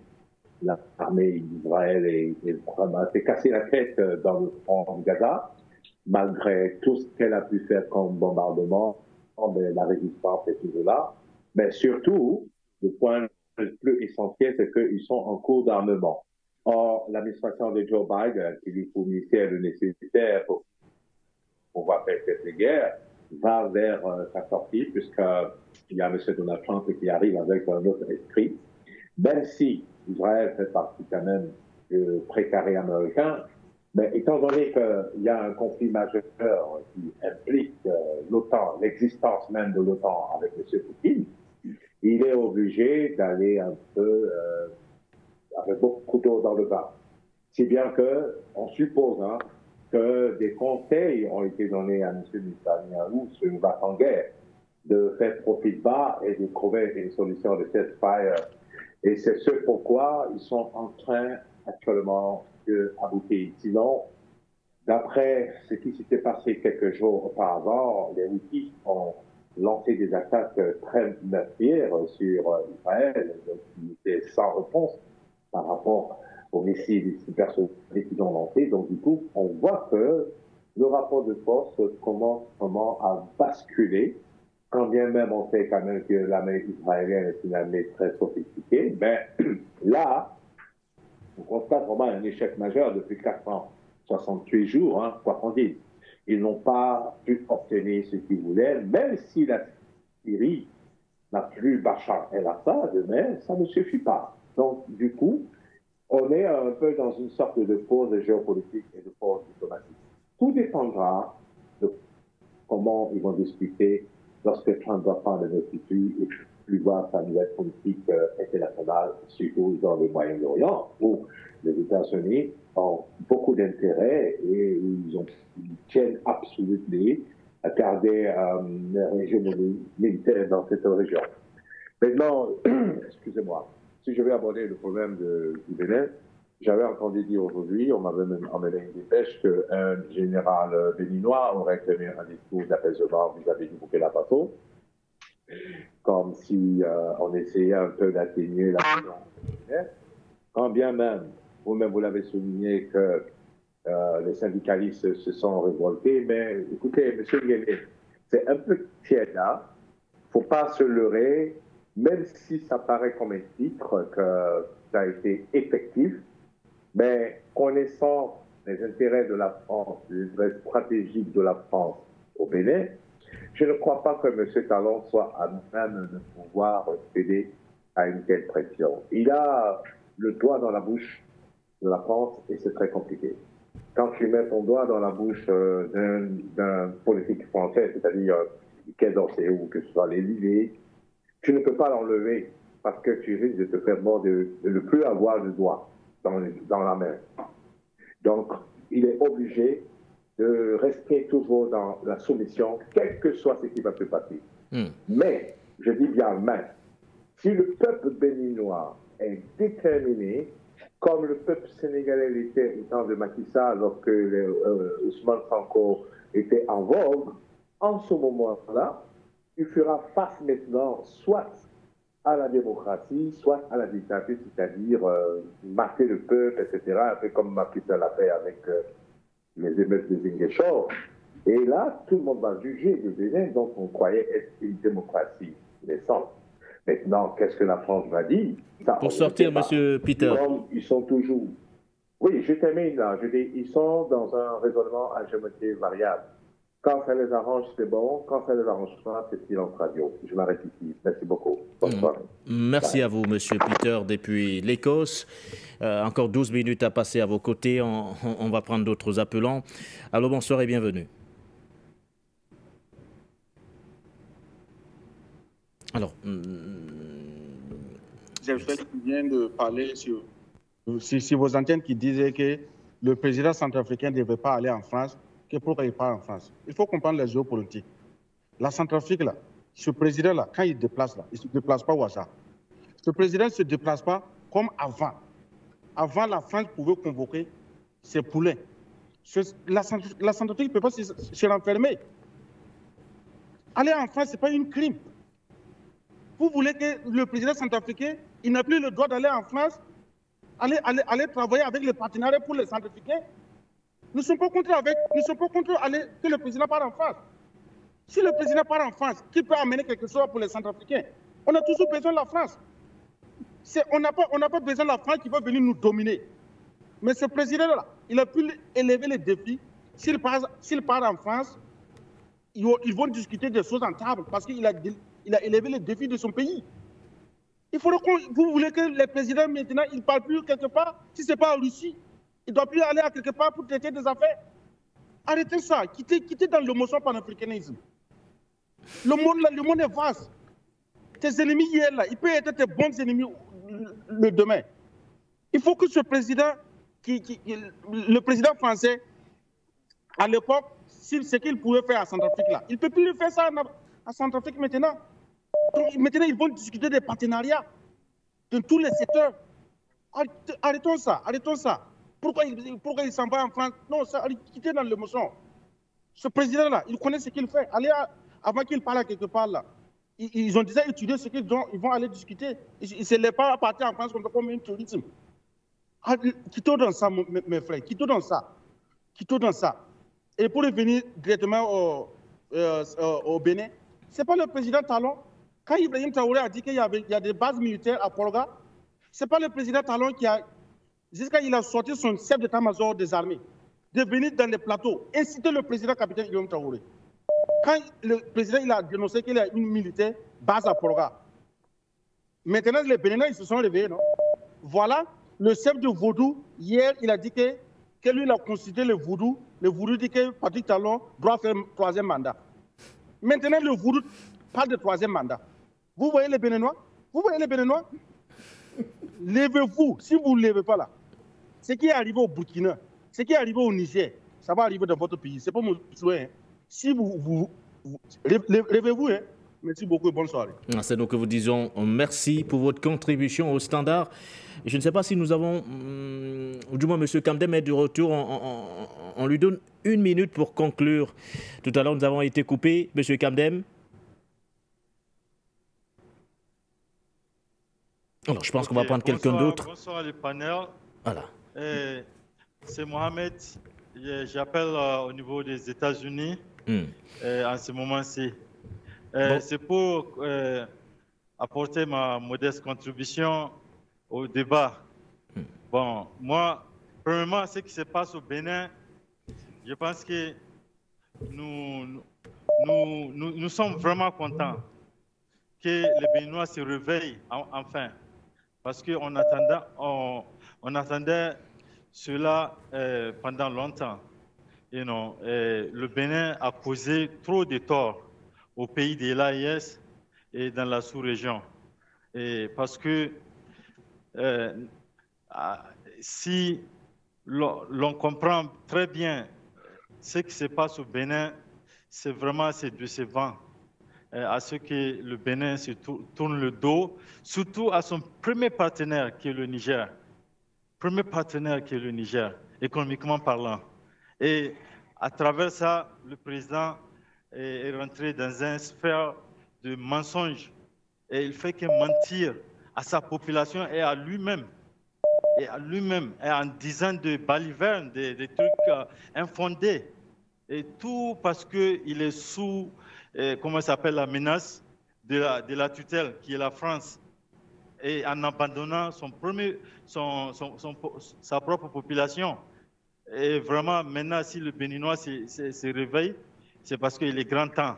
Sinon, il va foutre ce pays-là, excusez-moi du langage, en l'air, quoi. Parce que l'Afrique, nous voulons une unité solide, militaire, économique, culturelle, sur tous les plans. Et l'Afrique a le potentiel vraiment de s'afficher dans le ring des grands aussi. Parce que si l'Afrique s'unit, on peut conquérir l'Europe, on peut conquérir les États de l'Amérique du Nord et tout cela. Ils ne sont pas plus intelligents que nous, mais seulement nous manquons d'organisation. Et sur ce point, je peux dire, les deux fléaux de l'Afrique de l'Ouest, c'est surtout M. Abdraman Ouattara, le président de la Côte d'Ivoire, et le Bénin. Ces deux-là, je pense qu'ils sont allaités sous la mamelle de, comment ça s'appelle, du mensonge, quoi. Parce qu'ils ne disent jamais la vérité. Ils sont toujours dans les micmacs, essayer d'embobiner tout le monde, et en croyant qu'il n'y a pas d'intellectuels. C'est comme si, comme on le dit, ils veulent amener des moutons au pâturage. Et vraiment, il est grand temps qu'on sache faire partie de ces deux-là. Moi, je ne veux pas appeler d'insurrection ou bien de révolte, oui. Mais populairement, et à travers une idée centrale que tout le monde partage, avec les panafricains, on peut les faire partir. Voilà, soit aux urnes, soit avec une détermination farouche de la population et souveraine. Voilà ce que je peux dire sur ce plan. De l'autre côté, le président Archange Touadéra, lui aussi sa démarche, il a commencé à voir clair maintenant. Parce qu'il sait que maintenant, il ne peut pas compter sur la même France qui lui a mis dans tous ses pétrins et essaie de coopérer avec lui. Voilà, donc maintenant, s'il essaie d'aller vers la Russie, essaie de diversifier et avoir des partenariats sincères, je pense que ce n'est qu'à saluer. Et l'Afrique, on demande que 2025 là soit une année de prospérité et de développement sincère à travers toute l'Afrique. Nous voulons une union en Afrique. Que cela viendra de l'AES, ça sera une bonne chose. Mais vraiment, on sait qu'avec la CEDEAO là, on n'a qu'à mettre ça à côté. Voilà. Merci à vous, Mohamed. Vraiment réfléchir comment s'unir, comment vraiment apporter de l'aide l'un de l'autre, quoi, pour essayer d'aller en avant. Merci à vous, Mohamed. Merci pour votre contribution. Nous prenons un dernier appelant avant de revenir conclure l'émission aux côtés de nos invités. Allô, bonsoir à vous et bienvenue. Mon frère Guédéon a été un peu interrompu. Alors, je suis en vous disant que... Oui, en 30 secondes, pour conclure, M. Kamdem. Le chef d'état-major vient également de trahir toute l'armée béninoise tout entière. Alors, il faut oui, mais c'est parce que qui a acquis la stabilisation du Niger, du Mali. Alors, difficile cette communication avec vous, M. Kamdem, difficile justement de pouvoir vous écouter convenablement ce soir. Il y a trop d'interruptions. Je pense qu'on peut prendre un dernier appelant, je ne sais pas trop, en 2 minutes, avec le concours de la réalisation. On fait plaisir à un dernier, au standard. Allô, bonsoir et bienvenue. Bonsoir, M. Nguéné, et bonsoir à votre équipe. Je veux dire un spécial salut, bonsoir à Mme Larbaoui. Ma femme est algérienne, elle est de Cherchel. C'est Shams de l'Angleterre. Elle a dit Satek, Mme Larbaoui. Satek, je pense, elle a dit. Monsieur Nguéné, rapidement pour dire que vraiment, je pense, ce qui se passe maintenant au Bénin, c'est le réveil total des Africains qui se préparent, particulièrement les panafricanistes. Vous voyez, il y avait, je pense, au début de l'année dernière, qu'un journaliste français avait fait... Ce n'était pas un journaliste des grands médias, mais plutôt les private investigators. Il a fait un montage concernant les bases militaires françaises au Bénin. Et c'est vrai que ça se trouve qu'il y avait des bases. On a affirmé ça et notre président Tchani, parce que je suis du Niger, est sorti pour dénoncer ce qui se passe en cette année.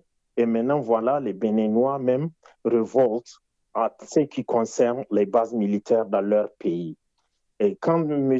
Talon, le président Talon, sort pour dénoncer ce que Tchani, le président Tchani avait dit, ou bien d'inviter les autorités nigériennes à venir voir d'eux-mêmes, cela prouve que vraiment, je pense que c'est un de vos invités qui a dit ça, tout ce qui se passe entre ces chefs d'État, ce n'est plus diplomatie, ce n'est plus la diplomatie, mais plutôt les gens sont en train de mentir à leur peuple et surtout en train de ruiner à leur peuple aussi. La deuxième chose que je vais affronter rapidement,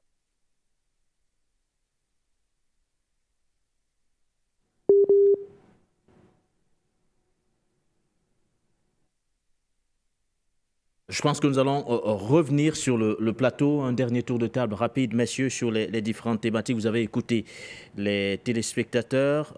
André Kistelfanga, je commence par vous pour ce dernier tour de table. Alors, que doivent faire les autorités béninoises? Vont-elles céder face à cette pression populaire qui est mise clairement par le biais de la Confédération syndicale des travailleurs?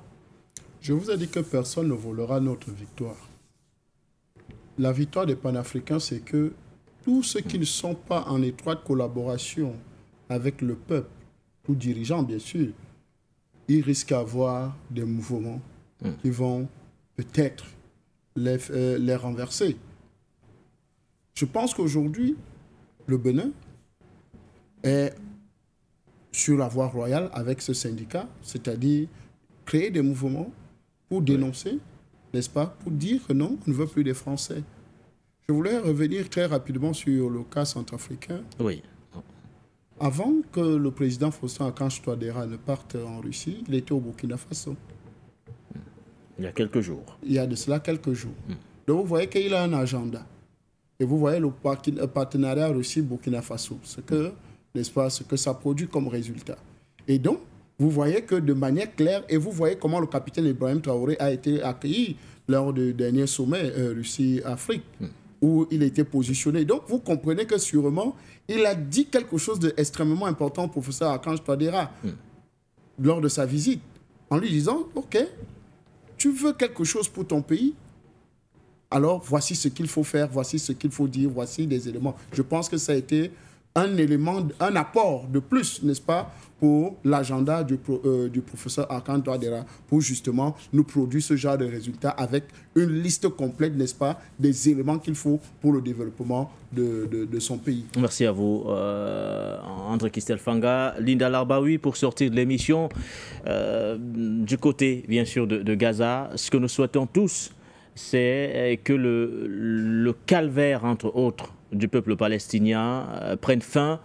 On parle de plusieurs mois de génocide pratiquement, perpétré d'ailleurs par Israël dans la bande de Gaza. Vous avez salué justement d'entrée l'accord de cessez-le-feu qui a été trouvé, ceci justement grâce à 3 pays qui sont, ou du moins qui ont joué un rôle prépondérant. On parle du Qatar, on parle de la Turquie, mais on parle également de l'Égypte. Alors, j'imagine qu'au sortir de l'émission, l'optimisme reste le même, Linda? Oui, pour la première fois, on parle de la création d'un État palestinien. Les négociations ont déjà commencé. Israël s'oppose à ce qu'il y ait un État palestinien armé. Et ils veulent en faire un deuxième Vatican.